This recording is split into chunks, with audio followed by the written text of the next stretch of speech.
Rapport suivant. Alors maintenant, concernant la protection sociale complémentaire des agents régionaux. Alors quelques éléments de contexte. Depuis 2007, les collectivités ont la possibilité, ce à titre volontaire, de participer financièrement aux contrats souscrits par leurs agents, tant au niveau de la protection prévoyance que de la protection santé. De manière volontaire, notre collectivité a donc décidé de mettre en place cet accompagnement aussi bien au niveau de la santé qu'au niveau de la prévoyance. Aujourd'hui, il s'avère qu'il y a des évolutions à venir. Le législateur a souhaité engager une réforme. Aujourd'hui, le texte n'est pas complètement sorti. Nous sommes dans l'attente des décrets d'application. Nous savons d'ores et déjà que la participation financière des employeurs publics, jusqu'à présent facultative, deviendra obligatoire et que cette mise en œuvre devra intervenir le 1er janvier 2025 pour les contrats de prévoyance souscrits par voie de labellisation ou par convention, et que pour le 1er janvier 2026 pour les contrats de santé souscrits par la voie de la labellisation ou de la convention de participation. Pour la mise en œuvre de cette réforme, l'ordonnance prévoit que les collectivités doivent organiser au sein de leur assemblée délibérante un débat sans vote sur la protection sociale complémentaire, et ce, avant le 18 février 2022.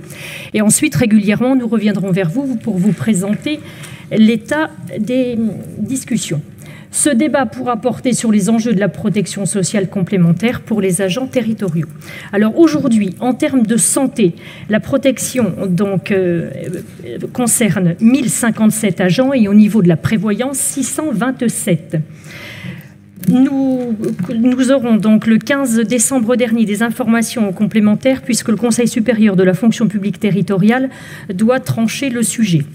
Le plafond mensuel de prise en charge sera de 5 € pour la prévoyance. Je vous rappelle qu'en région Normandie, ce plafond aujourd'hui est de 10 € et que pour la prévoyance pour la santé, il sera de 15 €, maximum 20 € pour la région. Donc, quelles sont nos motivations sur le sujet? D'une part, faire que l'ensemble de nos agents puissent avoir une protection sociale complémentaire, c'est un enjeu important, notamment par rapport à l'allongement des durées des carrières, mais également par les arrêts qui peuvent être occasionnés.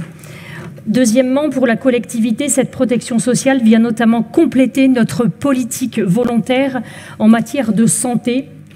Et enfin, pour conclure, ces éléments donc sont donc des enjeux de protection sociale complémentaire. Il vous est donc proposé que notre collectivité travaille, comme cela a été fait précédemment avec le comité technique, et il vous est proposé de maintenir le niveau actuel de participation si ces dernières sont supérieures ou égales au taux fixé par décret. Voilà, Monsieur le Président.